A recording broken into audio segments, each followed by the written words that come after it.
یه سری سیاه و سفید خوبن، مثل برف لای موهات، مثل کلاویه های پیانو، مثل اون دوتا چشمات، مثل ترکیبه یه شال سفید با موهای مشکی فرفری، مثل یه آلبوم عکس قدیمی که پر از عکسای بچگی.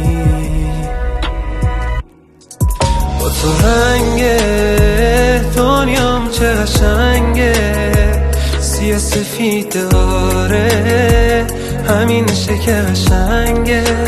من شب تارم و تو هم شدی، ما همو کنار هم قائلیم، میفهمی احوالمو.